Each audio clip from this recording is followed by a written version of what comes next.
Obrigado, Jesus, pelo teu sacrifício em nosso lugar. Obrigado porque nós não éramos merecedores, mas o Senhor enviou o teu Filho para morrer em nosso lugar e derramar a tua graça sobre nós. Obrigado porque nós nunca teremos a capacidade de nos achegarmos a ti pelas nossas condições, mas o Senhor rasgou o véu de cima a baixo e abriu um novo e vivo caminho pelo sangue de Cristo Jesus. Obrigado porque o Senhor tem despertado aqueles que o Senhor quer despertar, a fim de que nós possamos viver para a tua glória, Pai. Muito obrigado em nome de Jesus. Amém. Irmãos, aqueles que eu não cumprimentei, bom dia, graça e paz por parte do nosso Senhor e Salvador Jesus Cristo. Queria saudar os nossos visitantes, vocês que estão aqui a primeira vez, sejam muito bem-vindos. Essa casa pertence ao Senhor Jesus e nós estamos numa série de mensagens. Eu já quero aqui iniciar por causa do nosso tempo. Nós estamos falando sobre dons do Espírito, ou os dons espirituais. Tenho recebido muitos testemunhos, falando sobre edificação. E isso aqui também é para poder clarear, para que vocês possam entender a forma como nós acreditamos aqui, a administração dos dons dentro da vida da igreja, porque muito se pauta sobre dons espirituais baseado na experiência pessoal.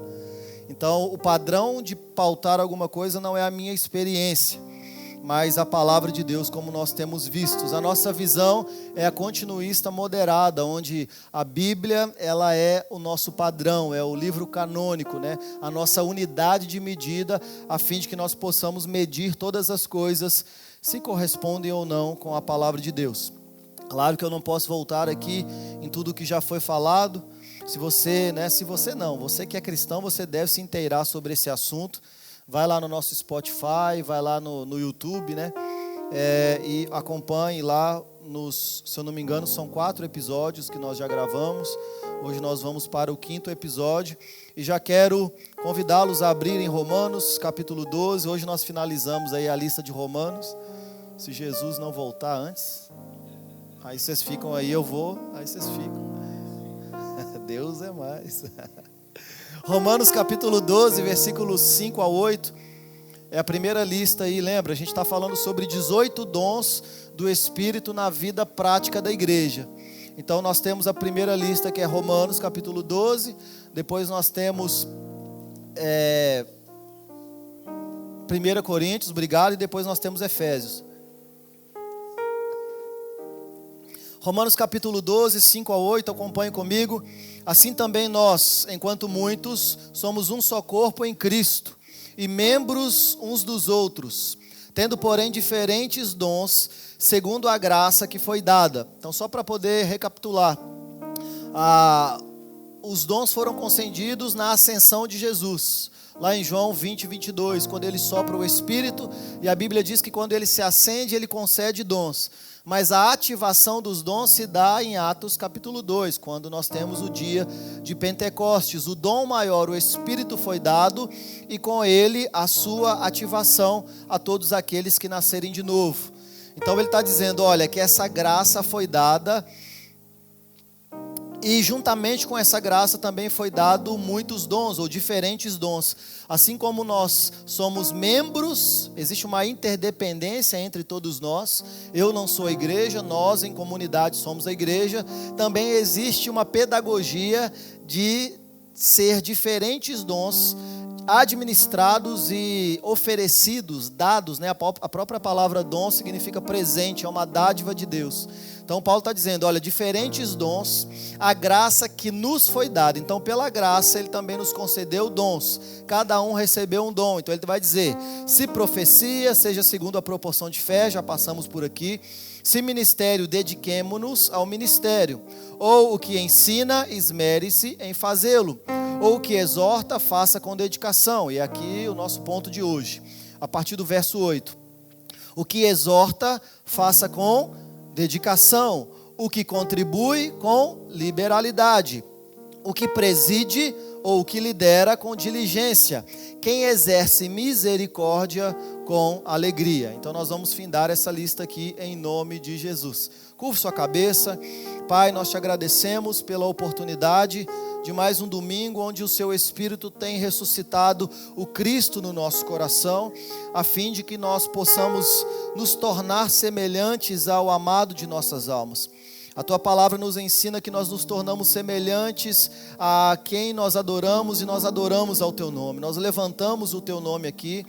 O Senhor é o dono dessa igreja, nós nos submetemos ao seu senhorio e nesse momento nós acabamos de falar ao Senhor por intermédio da nossa adoração com canções, mas nesse momento nós levamos cativo a nossa mente obediente a Cristo, para que o Senhor possa falar aos nossos corações por intermédio deste teu servo que expõe a tua palavra, a fim de que o nosso coração seja exposto e que nós possamos um domingo mais ser acrescentados pela tua palavra que é viva e eficaz. Pai, faça em nós uma cirurgia com uma precisão espiritual, a fim de que todas as coisas possam ser colocadas em seus devidos lugares, em nome de Jesus.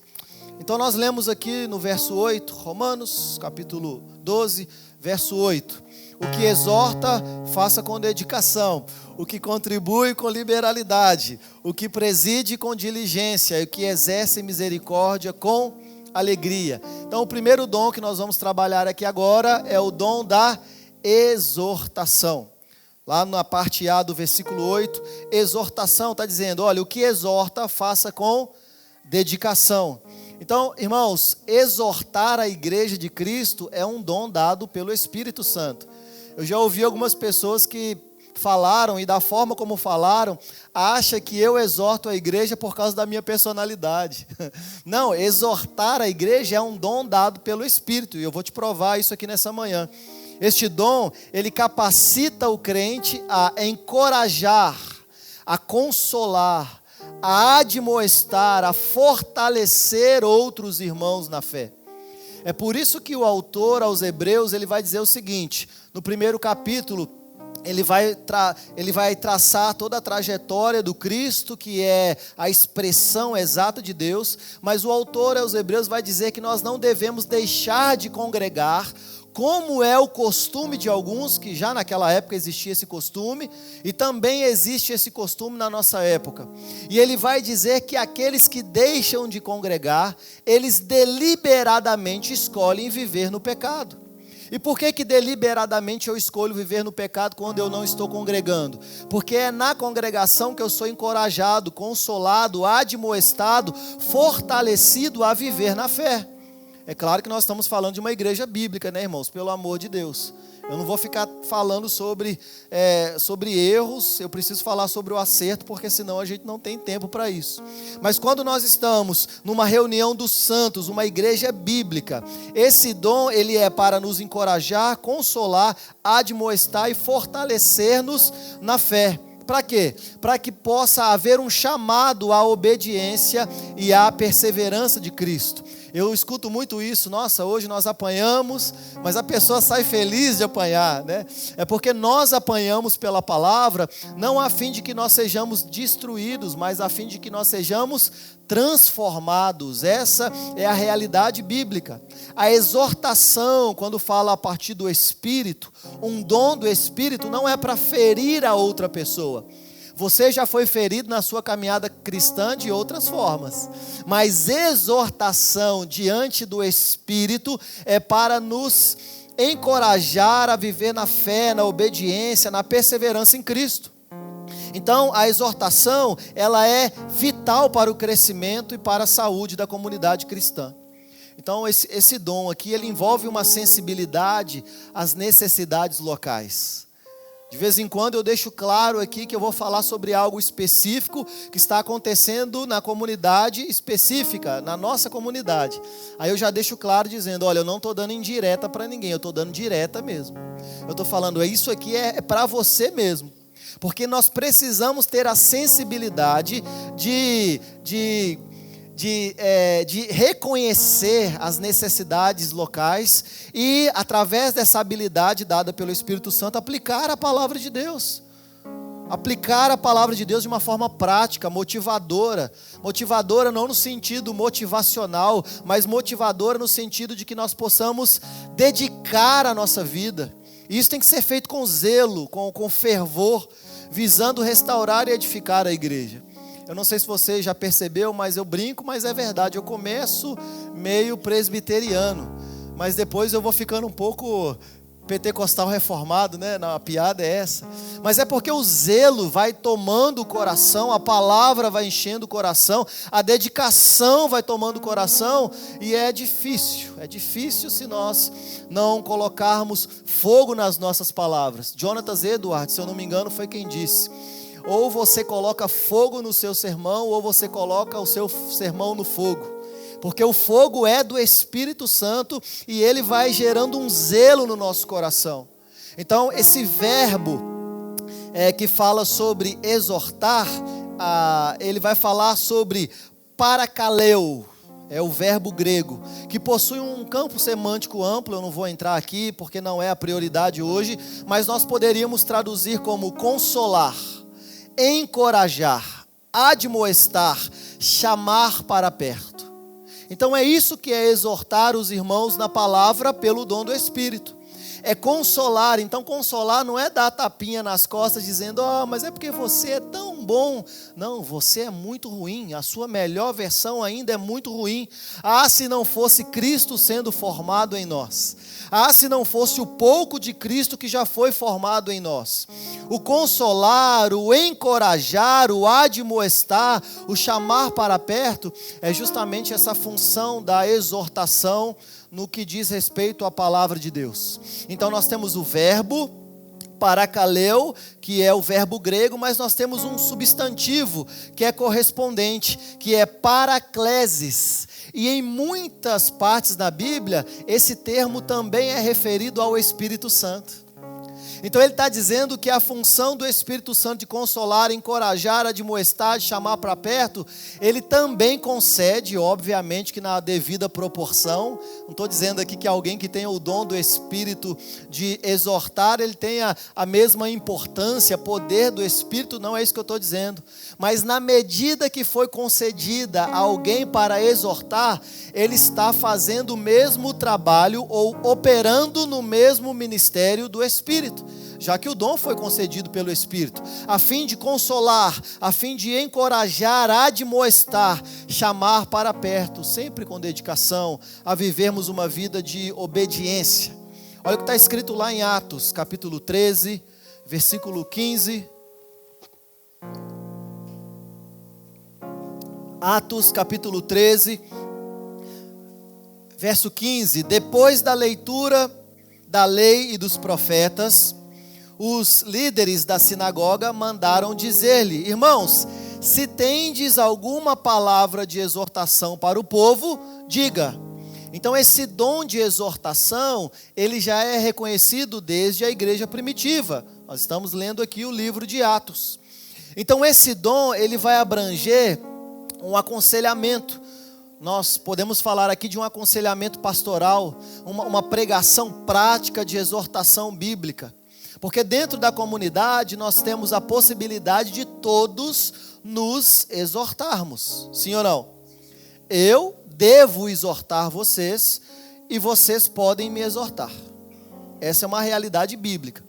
Porque senão a gente fica na cabeça assim: o líder não pode ser exortado, o pastor não pode ser exortado. A partir do momento que esses estão vivendo uma vida de pecado, não deliberadamente, porque esse já é outro momento que a gente vai falar, mas em qualquer erro que todos nós podemos, cair de alguma forma, nós devemos ser exortados a fim de que nós possamos abrir os nossos olhos e sermos edificados. Agora, a questão, falando pastoralmente, é que essa exortação, ela sempre deve acontecer. É uma pregação prática, é uma exortação segundo a palavra de Deus. Eu já disse aqui algumas vezes, eu vou repetir. Onde não há exortação, não há pregação da palavra de Deus. Você não vê em nenhum lugar das Escrituras uma parte onde a palavra é pregada e o povo não é exortado, encorajado a viver uma vida em obediência e na prática da fé. Então é por isso que eu fico muito preocupado quando alguém que está vivendo a vida deliberadamente no pecado se assenta, escuta uma pregação e levanta como se nada tivesse acontecendo. É claro que sempre existam os carnais que a Bíblia mais vai afastar do que chamar para perto. Porque o poder do Evangelho é esse. Para aqueles que são de Cristo, esses são atraídos pelo Evangelho. Aqueles que não se submetem à palavra, eles são repelidos pelo Evangelho. Mas onde não há exortação, a partir do momento que eu subir nessa plataforma e não haver mais exortação, instrução, encorajamento para que nós, enquanto comunidade, possamos viver uma vida em obediência, em arrependimento de vida, tem alguma coisa errada.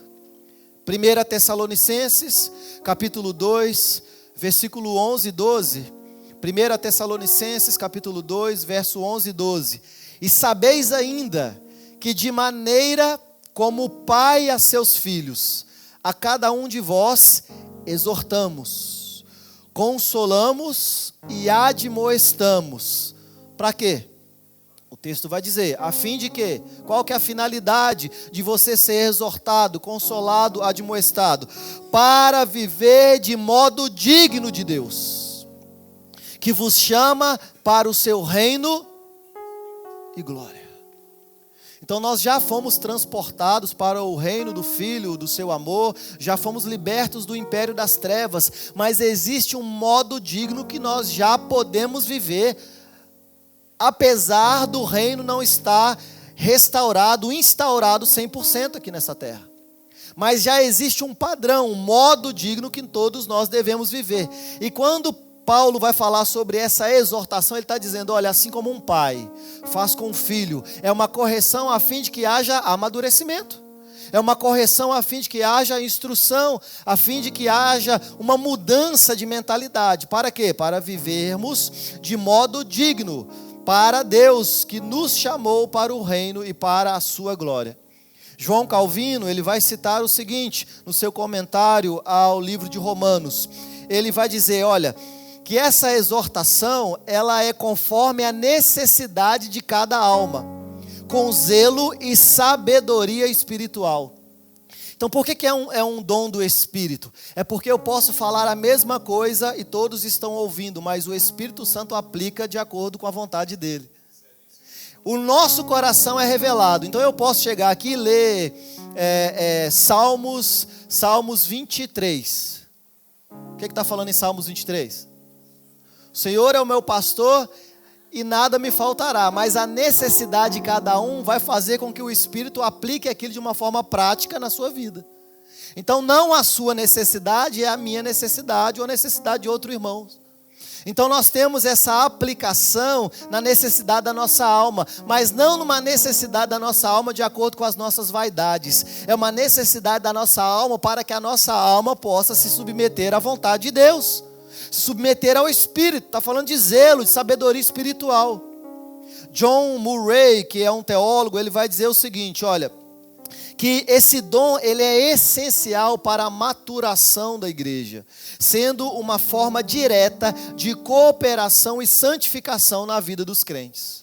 Quanto mais exortados nós somos, mais edificados, mais encorajados e mais amadurecidos nós somos. É claro que ele está apenas dizendo aquilo que a Bíblia diz em algumas passagens, como por exemplo, 2 Timóteo, capítulo 3, verso 16 e 17, eu sei que todo mundo aqui conhece.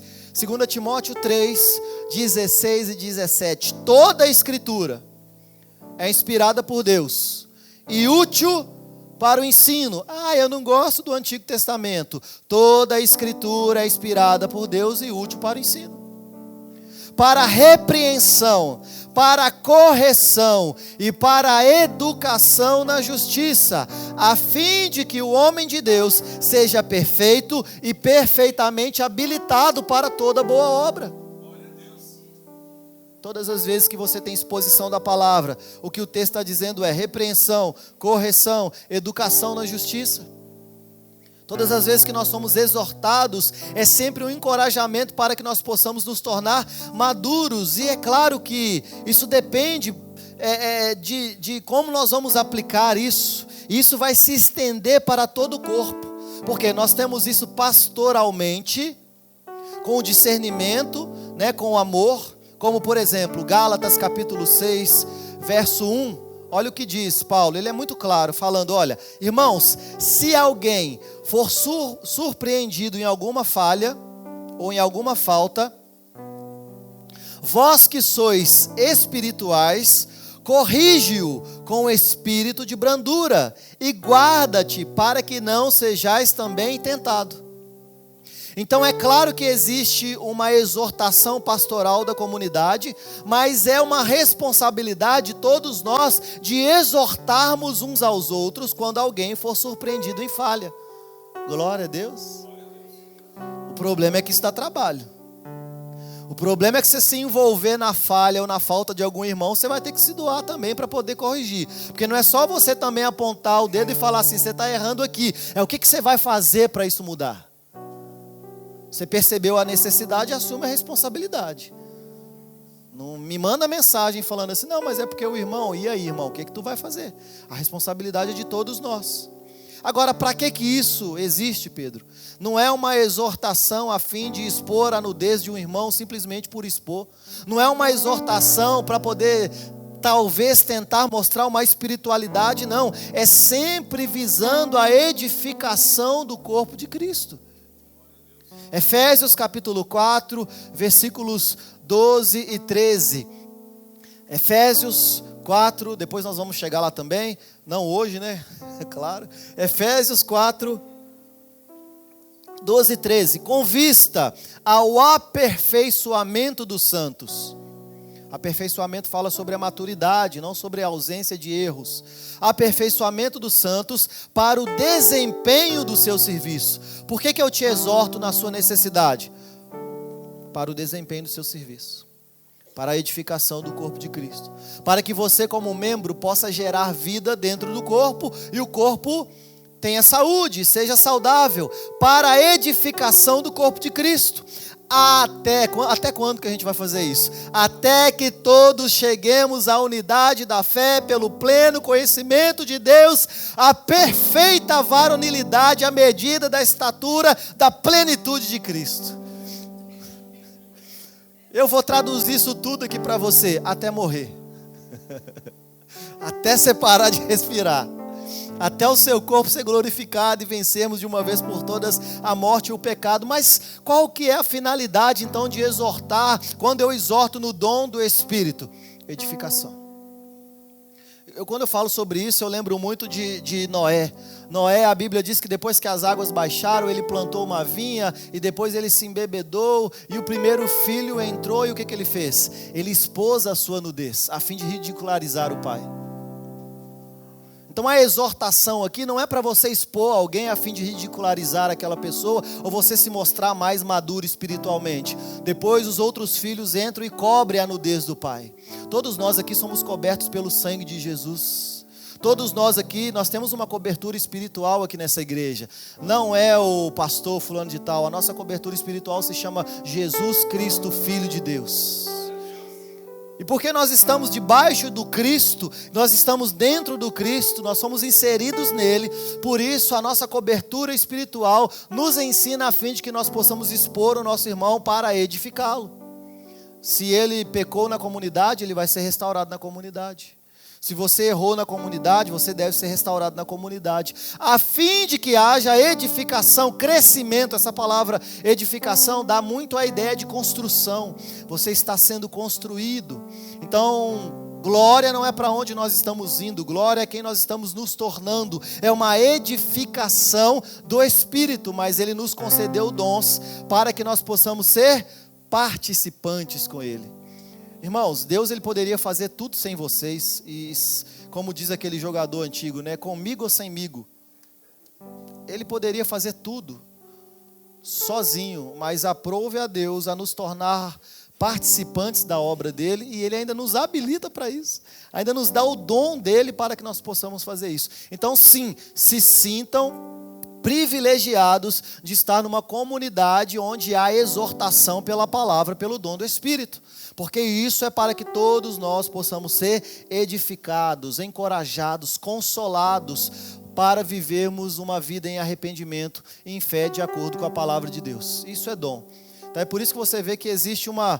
Eu vou, estudando novamente esses dons e algumas coisas vão sendo despertadas no meu coração, porque às vezes pode parecer que é só chatice mesmo, né? Ah, não, ele é só chato mesmo. Não, irmãos, a exortação, ela é um dom dado pelo Espírito. E quem tem esse dom de exortação sabe o quanto o coração queima por isso. É por isso que aquela frase antiga é: o seu dom vai te matar. E provavelmente isso deve ser literal. Glória a Deus. Então nós falamos sobre exortação e a lista ela vai continuando.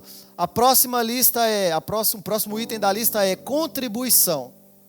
Lá em Romanos capítulo 12, 8, na parte B, eu não gosto de dividir versículos não, mas Romanos capítulo 12, no verso 8, ali na metade, vai dizer, olha, o que exorta e também vai falar o que contribui com liberalidade. Então existe a contribuição, que é a responsabilidade de todos, mas existe o dom da contribuição, e é diferente. Contribuição aqui vai falar sobre uma capacitação dada pelo Espírito em compartilhar recursos materiais. Aqui o texto é claro, dizendo sobre dinheiro e bens. Sobre dinheiro e bens, mas de forma generosa e sacrificial para suprir as necessidades da igreja através da vida dos irmãos. Então, quem deve contribuir? Todos nós, enquanto comunidade, devemos contribuir. Mas existem aqueles que receberam um dom da contribuição com liberalidade. Então, o avanço do reino vai falar sobre essa contribuição, ela ser feita com liberalidade. Como o Jean disse aqui, nós não acreditamos no mandamento neotestamentário da obrigação de darmos uma quantia a fim de que Deus possa nos abençoar ou enviar um demônio embora das minhas finanças. Esse Deus parece mais o diabo. Se você der dinheiro, eu mando o diabo embora. Isso não faz parte do caráter de Deus. Nós, porque já fomos abençoados, já fomos alcançados, deliberadamente nós participamos daquilo que Deus está fazendo na nossa cidade. Mas isso não é um mandamento a partir de uma barganha, mas isso é uma resposta a uma graça que Deus já derramou sobre as nossas vidas. Então fala sobre a simplicidade, fala sobre sinceridade. A palavra liberalidade ou a expressão com liberalidade vai falar sobre simplicidade, sinceridade. Vai falar sobre generosidade, sem segundas intenções ou sem buscar reconhecimento. Nós vivemos numa era digital onde o secreto é online. Nós vivemos numa era digital onde o que a mão direita faz, a mão esquerda fica sabendo na mesma hora. Mas o que a Bíblia está falando é sobre simplicidade, sinceridade, generosidade, sem segundas intenções e não ser reconhecido pelo próximo, ou então você já recebeu a sua recompensa, como o próprio Jesus ele vai dizer. Então esse dom ele reflete uma generosidade que foi demonstrada pelo próprio Deus. E isso é essencial para o sustento da comunidade, irmãos. Quem que se responsabiliza pela comunidade, pelos irmãos? Aqueles que são parte da comunidade local. Isso é um testemunho cristão. Esse verbo contribuir, ele significa compartilhar com o outro aquilo que é seu. Tem gente que gosta muito de oferecer o que é dos outros. Mas esse texto está dizendo, olha, compartilha com o outro aquilo que é seu, de acordo com aquilo que você recebeu. Então nós temos o verbo contribuir, mas nós também temos um substantivo que vai falar sobre liberalidade, que vai sugerir justamente essa generosidade sincera, essa ausência de uma duplicidade. É por isso que lá em Tiago, capítulo 1, verso 5, ele vai dizer, olha, assim como Deus dá liberalmente sabedoria a todos que pedem. Ou seja, Deus não tem segundas intenções do porquê Ele nos dá sabedoria. Ele nos dá deliberadamente. Da mesma forma, aqueles que receberam o dom da contribuição, eles devem deliberadamente contribuir com liberalidade, com sinceridade, generosidade, a fim de compartilhar com o irmão aquilo que nos pertence. Então eu quero deixar bem claro aqui, a responsabilidade de contribuir aqui é de todos nós. Mas eu estou bastante preocupado porque, baseado nas nossas experiências ou nas nossas má más experiências, nós estamos muitas vezes tentando apagar os dons do Espírito da forma correta. O dom da contribuição é muito mais do que uma prática financeira. Isso qualquer um pode fazer, irmãos. Tem um monte de gente lá fora fazendo boa ação. É muito mais do que uma prática financeira. O dom da contribuição é uma expressão espiritual da mordomia cristã. O que você tem que você não recebeu? A força para você trabalhar foi Deus quem te deu. O que nós temos que nós não tenhamos recebido primeiro? Então por isso que Martinho Lutero, quando ele vai comentar Romanos, ele vai relacionar esse dom da fé operante no amor. Ele fala o seguinte: olha, a fé genuína sempre desaba a mão para o irmão necessitado. Você tem fé? Eu quero ver as suas obras. Tiago e Paulo. Não adianta eu dizer que eu tenho fé e ficar no campo subjetivo. Eu tenho um coração generoso. Cadê as suas obras? Eu preciso ver. Porque é a partir dos frutos que nós testemunhamos a justificação feita pelo Espírito. Então a fé genuína, como disse Lutero, sempre desata a mão para o irmão necessitado. Qual que é a métrica de todos nós servirmos? Nós servimos a nossa casa, nós servimos a comunidade local e nós servimos a sociedade. John Stott, ele vai enfatizar que a contribuição cristã, ela deve ser livre de ostentação. Ele vai dizer o seguinte: olha, tudo vem de Deus e tudo retorna para Ele. Você é simplesmente um canal, irmãos. Eu vou falar de mim, aí você toma para você. Eu sou o jumento que Jesus montou para entrar na cidade. Nós somos um canal. Porque senão a gente toma isso no nosso coração como se viesse das nossas forças. Você garante que você vai estar vivo amanhã? Obviamente que não. Tudo vem dele, tudo retorna para ele. O que tem na sua mão foi ele quem te deu. Mas eu trabalhei e a força do seu trabalho foi ele quem te deu. Nós podemos fazer tudo, irmãos, mas nós não temos segurança de nada. A nossa segurança está no Cristo, o autor e o consumador da nossa fé. Você pode fazer qualquer coisa. Você pode cuidar da sua saúde da melhor forma possível, mas nada te garante que você vai estar em pé amanhã. Então esse contribuir com liberalidade implica nessa fidelidade, é uma prontidão. É por isso que lá em 2 Coríntios, esse texto aqui nós lemos muito, 2 Coríntios capítulo 9, versos 6 e 8, a gente já começa ele do 7, né? 2 Coríntios 9, a partir do 7. O que a gente sempre fala aqui? Cada um contribua segundo o que tiver proposto no coração, não com tristeza ou por necessidade, porque Deus ama quem dá com alegria. Deus pode fazer abundar em toda a graça, a fim de que, tendo sempre em tudo ampla suficiência, superabundez em toda boa obra. Mas leia o versículo 6, coloca o 6 aqui para mim. Esse aqui sempre você passa. O que está escrito aí?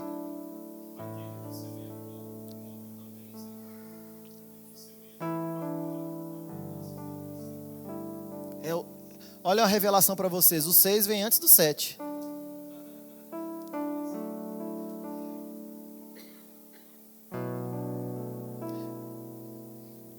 Então a gente não pode condicionar os dons do Espírito pelas nossas experiências, não. Eu fui ferido lá naquela igreja, e talvez eu fui ferido em alguns aspectos e também nas finanças.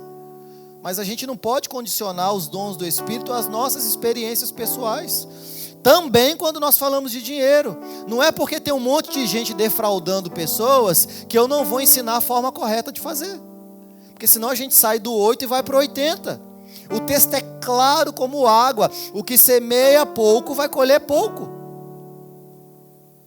E eu quero aqui testemunhar, quando nós mudamos lá do conservatório de música para esse lugar aqui. Como diz o meu tio, não é um testemunho, é um testemunho. Mas eu quero trazer isso para edificação, para exortação de vocês usando o meu dom. Quando nós mudamos para cá, Aqui, irmãos, é tudo bem simples, como vocês podem perceber. Nós temos aqui, né, esse pano aqui, tampando quase que um chafariz aqui, que dá até para batizar, infanto batismo aqui. Tem uns espelhos lá atrás, né? Aí a gente fez essa parede aqui para separar, sala das crianças, lâmpada, mas é tudo bem simples aqui. Mas você sabe qual foi o percentual de oferta de fora que nós recebemos para poder fazer isso tudo aqui? Entre 80% e 90%. Mas a responsabilidade não é nossa? Você que tem condições chegou para nós e perguntou o que a gente precisava quando? A gente precisa despertar para essas coisas. E eu estou falando porque a gente vai mudar daqui a pouco para um novo espaço. E eu até pensei em mandar algumas mensagens. Irmão, se eu estivesse fazendo isso aqui por dinheiro, você pode ter certeza que eu não estava aqui. Eu até pensei em mandar algumas mensagens, mas sabe o que eu vou fazer? Eu não vou mandar nada. Porque ou a gente assume as nossas responsabilidades, ou a gente não vai ter. E é assim que funciona. Isso é maturidade para a igreja. Nós vamos caminhar com as nossas pernas de acordo com aquilo que Deus conceder para todos nós. Então você que tem o dom da contribuição, não deixe que a sua experiência pessoal, daquilo que você já foi ferido, não deixe que isso condicione não, a responsabilidade de todos nós. Mas existem aqueles que o coração queima diferente, irmãos. E eu sei isso, a Bíblia é clara com relação a isso. E eu não tenho problema nenhum de falar de dinheiro aqui, porque assim como eu ensino qualquer coisa, eu também vou ensinar o quão espiritual o dinheiro é. Porque quando a Bíblia vai comparar a um outro Deus, o único que ela compara é Mamon. Falando que a forma como nós nos relacionamos com o dinheiro é como se nós estivéssemos adorando a outro Deus. Não deixe que as suas má experiências, as experiências negativas, elas atrapalhem, né, a sua visão dos dons de Deus. Porque cada membro recebeu um dom a fim de que haja saúde dentro do corpo. Agora ele vai falar também sobre liderança, ou presidir, né? Lá no mesmo capítulo 12, verso 8, ele vai dizer, olha, o que preside com diligência. Esse dom aqui, ele vai se referir também a uma capacitação dada pelo Espírito Santo de governar, de administrar, de supervisionar. Está falando sobre um aspecto da vida da igreja, falando sobre sabedoria, né? Mais visando um cuidado pastoral aqui. O termo significa alguém que está à frente, alguém que possa dirigir, alguém que possa cuidar. Então, cuidar, dirigir, ou seja, liderar, estar à frente, também é um dom dado por Deus, a partir do momento que isso é feito de acordo com a vontade de Deus. Então a liderança bíblica, ela não é um domínio sobre as pessoas. Eu não recebi dons a fim de que eu possa governar sobre vocês. Eu recebi dons do Espírito a fim de que eu possa governar em favor de vocês. É diferente. Marcos, capítulo 10, 45, 44, 45. Quem quiser ser o primeiro entre vós, será servo de todos. Pois o próprio Filho do Homem não veio para ser servido, mas para servir e dar a vida em resgate de muitos. Então é um dom em favor, como um servo. Este dom ele vai capacitar indivíduos a organizar, a guiar, a motivar o rebanho de Deus com diligência. Porque não é à toa que a maior parte do corpo de Cristo é usada a analogia de ovelhas. Eu não sei se você já viu como uma ovelha se comporta, mas é bem parecido. A ovelha, ela precisa de instrução, ela precisa ser guiada, ela precisa ser exortada, precisa tomar umas cajadadas na perna para poder parar de fugir. É isso aí. Então esse dom é justamente para organizar isso, para poder motivar, para que nós possamos viver de acordo com a vontade de Deus. Mas isso implica zelo, porque tem como eu fazer de forma mercadológica e tem como eu fazer de acordo com a vontade de Deus. O problema aqui não é dar certo, porque em nenhum lugar da Bíblia você está dizendo que a evidência de ser pelo Espírito é dar certo. Dar certo qualquer um pode fazer. A questão é se nós estamos sendo amadurecidos pela edificação mútua dos do Espírito, dos dons do Espírito dentro da vida da igreja. Você pode ficar 30 anos dentro de uma igreja e ser o mesmo menino espiritual, porque não é tempo de igreja que faz você maduro espiritualmente. Se você tem 40 anos de igreja, que eu estou te falando que é novidade, tem alguma coisa errada. Isso implica em zelo, em prontidão, é um esforço sério. Para quê? É visando a ordem, crescimento, mas não é crescimento numérico, é um crescimento de dentro para fora, é um crescimento da maturidade, do amadurecimento da comunidade cristã. Então realmente não é com metodologia mercadológica, mas com o poder do Espírito e uma instrução santa. Como eu disse, a gente pode fazer dar certo. Ctrl+C, Ctrl+V. O que tem de igrejas, indo na igreja fulana de tal, lá do estado fulano de tal, porque eu quero ver o que o fulano está fazendo, porque eu quero fazer aqui também, porque lá dá certo. É pragmatismo. É não reconhecer o dom do Espírito e saber que Deus ele age de acordo com a vontade dele dentro da igreja. Ah, Pedro, quer dizer então que eu não posso ter uma referência? Referência nós podemos ter. O que nós não podemos ter é o pragmatismo como um ídolo no nosso coração. Se deu certo lá, vai dar certo aqui. A única coisa que vai dar certo aqui, irmãos, é a capacitação pelo poder do Espírito Santo de Deus, a partir do momento que isso é feito com zelo, com esforço. Então é por isso que essa liderança, ela é um presente de Deus para a comunidade. Então não é baseado na metodologia de fato. Significa colocar-se à frente, liderar, supervisionar. Então vai indicar uma direção de autoridade pastoral, sim, mas como eu disse, não é uma autoridade sobre a sua vida. Quem você vai casar, qual carro que você vai comprar, qual é o celular que você vai ter, não é sobre isso. É uma autoridade espiritual em favor, para que eu possa servir, edificar, a fim de que os dons sejam compartilhados na vida da igreja.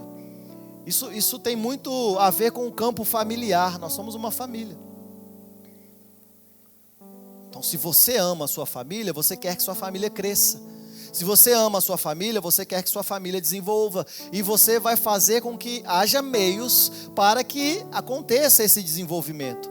Então esse dom de liderança, ele exige uma diligência, um zelo, um comprometimento com as Sagradas Escrituras.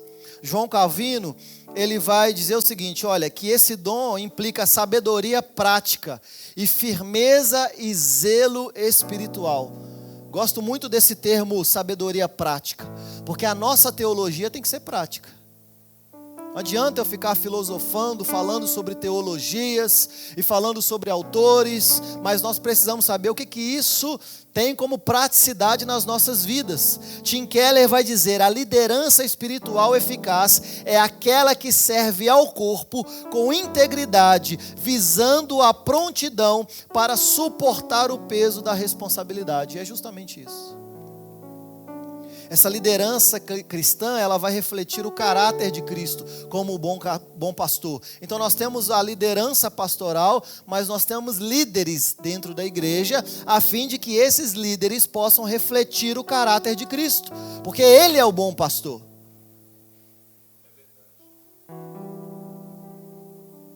E o bom pastor, ele tem a humildade para nos ensinar, sabedoria para nos ensinar. Ele vai falar sobre um exercício sacrificial. Ele vai falar sobre um serviço sacrificial. Então nós temos que saber que mesmo, que as ovelhas pertencem ao bom pastor. Não tem aqui, você é minha ovelha. Você não é a minha ovelha. Nós somos ovelha de Cristo. Mas existe uma direção dada pelo líder de acordo com as Sagradas Escrituras, e somente de acordo com as Sagradas Escrituras. Porque esse dom ele é dado por Deus a fim de que possamos ser conduzidos. Então talvez, nesses primeiros 3 anos de Atos, eu sempre bati no lado de que o pastor não é dono de ovelha. O pastor não é dono de ovelha mesmo, não. O pastor não é o dono da igreja, o pastor não é dono de igreja. Você nunca vai entrar aqui e ver a minha foto com a minha família, como se isso aqui fosse a minha empresa e você estivesse fazendo parte da minha empresa. Você nunca vai ver isso. Mas em contrapartida, as pessoas saem do 8 para o 80, esquece que tem uma direção espiritual aqui nessa casa. E que desde que não contradiga o que a Bíblia está dizendo, você tem que se submeter a partir do momento que você está nessa comunidade. É simples. Agora, eu, como pastor dessa igreja, também já digo, a partir do momento que uma direção é dada que contradiga as Sagradas Escrituras, você deve não obedecer. É claro, é simples também. Existe uma liderança que é dada em favor e essa liderança ela vai entregar direções específicas. Porque senão a gente vai começar no, eu não concordo com isso, eu não concordo com isso, eu não concordo com isso. E o que a gente vai fazer com essas discordâncias? É se submeter a uma liderança, entendendo que a liderança também é um dom dado por Deus, desde que tudo isso esteja de acordo com as Sagradas Escrituras. Dê uma direção que corrompe algum trecho das Sagradas Escrituras, diga, não, eu não vou me submeter a isso, porque isso não é de acordo com o dom dado pelo Espírito. Amém? O texto também vai falar sobre misericórdia. Também no verso 8, quem exerce misericórdia com alegria. Então esse dom da misericórdia, ele é para capacitar o crente, né, para que esse crente possa demonstrar paixão e cuidado para com os que estão sofrendo. Mais uma vez eu quero iniciar dizendo, todos devem demonstrar misericórdia, mas existe o dom espiritual da misericórdia e é notório aquelas pessoas que receberam esse dom. Porque empatia todo mundo pode ter, mas o dom da misericórdia é diferente. Sabe o que é empatia? Empatia é quando você está lá no Instagram rolando o feed e você vai ver lá um cara rico na mansão e você pensa na mesma hora, nossa, essa casa é bonita, eu gostaria de ter uma casa daquela. Aí no próximo stories você rola e tem um menino na África pedindo ajuda, aí o seu coração se comove, mas você vai e passa o próximo stories.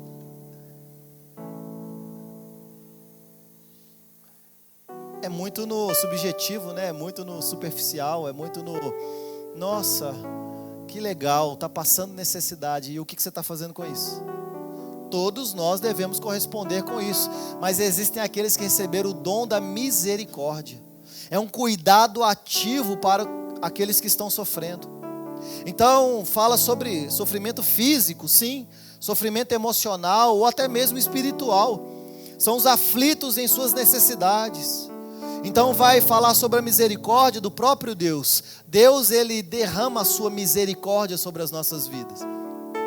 Eu gosto muito dessa expressão misericórdia, porque é uma junção de duas palavras. É miséria e cardia.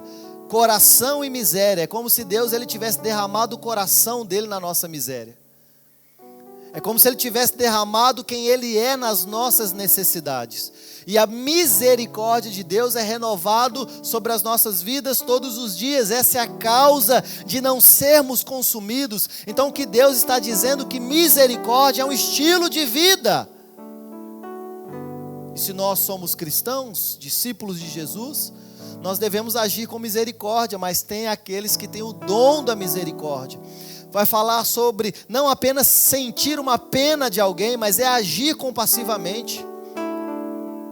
É o exercício de fazer alguma coisa, não por constrangimento, mas por alegria. O que a gente tem de gente teórico hoje, precisa fazer aquilo, precisa fazer aquilo, precisa fazer aquilo. O que você está fazendo?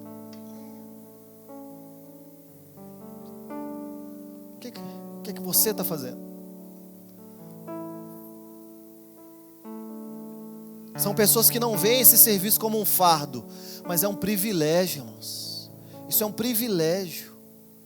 Trazer consolo para um irmão, emprestar o ouvido muitas vezes para ouvir o que você não quer ouvir. É dar um alívio para a alma do necessitado. Com isso nós estamos glorificando a Deus. Mas nós vivemos numa pós-modernidade onde nós somos muito ensimesmados. Tudo é para nós, é o nosso umbigo, é a nossa família. O que nós estamos fazendo em prol do próximo? E talvez você flui nesse dom de misericórdia, mas você está gastando tempo demais naquilo que é para você. Todos os dons eles devem fluir de acordo com a capacitação dada pelo Espírito para que haja saúde dentro do corpo. Porque senão fica pesado só um fazer.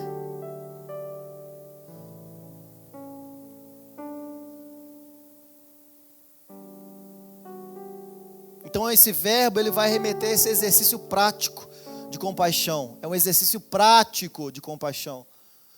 É um agir concreto em favor das necessidades, né? Nós temos aí enfermos, marginalizados pela sociedade. Nós temos os irmãos da igreja, a nossa família. E essa palavra, ela tem que ser recebida com alegria. Porque ela implica em fazer espontaneamente, sem ausência de constrangimento. É porque nós recebemos misericórdia e nós transmitimos misericórdia. É porque nós recebemos graça que nós derramamos graça sobre as nossas relações. Então esse dom, ele vai manifestar em obra, em piedade, em assistência.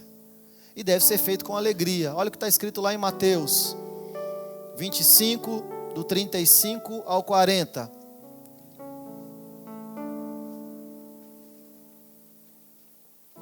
Mateus 25, 35 ao 40. Porque tive fome e me destes de comer. Tive sede e me destes de beber. Era forasteiro e me hospedastes. Estava nu e me vestistes. Enfermo e me visitastes. Preso e foste me ver. Então perguntarão os justos: Senhor, quando foi que te vimos com fome e te demos de comer, ou com sede e te demos de beber? E quando te vimos forasteiro e te hospedamos, ou nu e te vestimos? E quando te vimos enfermo ou preso e fomos te visitar? O rei responderá e dirá: em verdade vos afirmo que, sempre que fizestes a um destes meus pequeninos irmãos, a mim o fizeste. Então Agostinho de Hipona, ele vai dizer que a misericórdia é o amor voltado ao miserável, que não como alguém que olha de cima, mas como alguém que reconhece a própria miséria curada pela graça de Deus. Que reflexão maravilhosa para todos nós. Não é alguém que olha de cima como alguém que já recebeu alguma coisa. É alguém que olha na mesma altura, sabendo que assim como ele necessita, nós também necessitávamos, e a graça de Deus nos alcançou. Então D.A. Carson vai dizer: a misericórdia cristã brota de um coração tocado pela cruz e entende o próprio perdão, e por isso age com compaixão. Irmãos, quem muito ama é porque muito foi perdoado. Isso é um fato. Quem muito ama é porque sabe da condição miserável que foi tirado. Então o exercício alegre da misericórdia vai demonstrar essa maturidade cristã, para refletir o caráter de Deus, que é rico em misericórdia. É deixarmos, é não vivermos de acordo com esse sistema, com esse século, em si mesmados, construindo algo para tornar célebre o nosso próprio nome. Mas é sempre viver em prol do próximo. E quanto mais se aproxima do tempo do fim, mais as pessoas querem viver em favor do outro. Quanto mais se aproxima do tempo do fim, mais as nossas necessidades são colocadas como ídolo no nosso coração. E é por isso que esse dom é essencial para o ministério pastoral, para auxílio do ministério pastoral e um cuidado social na vida da igreja, irmãos. É por isso que eu oro para que Deus ele desperte no coração de pessoas aqui, se já existe esse dom, para que Deus desperte esse dom, a fim de que haja um auxílio pastoral aqui nessa igreja. Porque eu sou o pastor dessa igreja, mas a minha expectativa é que da porta para fora vocês sejam os pastores dessa cidade. Essa é a nossa expectativa, é você servir a sociedade com aquilo que você está recebendo aqui. É exercer misericórdia pelo dom do Espírito. Então todos esses dons que são derramados na vida da igreja, esses dons são para capacitação, edificação, para consolo, exortação, para liderar, são para contribuir, são para que haja vida no corpo de Cristo.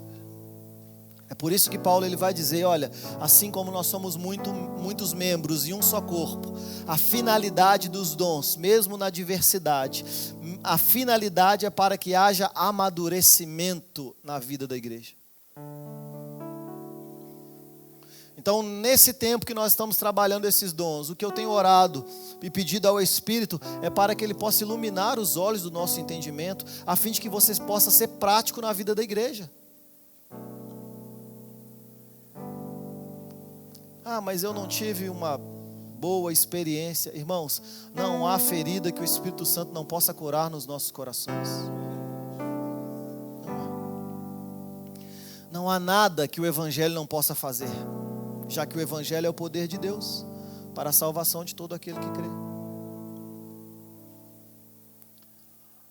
Então nós precisamos ter sabedoria, nós precisamos ter entendimento para que possamos ser recolocados no lugar que fomos tirados. Talvez a gente fala muito assim, nossa, eu fui ferido pela igreja. Não foi a igreja que te feriu, porque a igreja ela é viva, ela é santa. A igreja é o corpo místico que está espalhado sobre os 4 cantos da igreja, da nação, os 4 cantos da terra. Quem nos feriu foi a instituição, quem nos feriu foi homens. Mas aí nós derramamos graça sobre esses homens, porque nós também recebemos graça. E onde abundou o pecado, superabundou a graça de Deus. Nós recebemos misericórdia, nós compartilhamos misericórdia. Mas nós precisamos caminhar, porque parar em Deus já é retrocesso. E os dons, eles são dados para que haja saúde dentro do corpo, para que haja maturidade. Eu oro para que Deus nos dê sabedoria. Ele dá sabedoria para todo mundo que pede. Talvez você está pedindo paciência, peça sabedoria. Peça sabedoria, Ele dá a todos, deliberadamente, todos quantos pedem. Peça sabedoria a Deus, a fim de que nós possamos administrar bem os dons dentro dessa igreja. A igreja ela está crescendo, a igreja está desenvolvendo, mas a nossa prioridade aqui não é de fato uma estrutura crescer, mas são pessoas que sejam amadurecidas, a fim de que nós possamos ter lares santificados, relacionamentos santificados. E isso vai passar pelo dom do Espírito na vida da igreja. Amém? Você pode ficar de pé nessa manhã.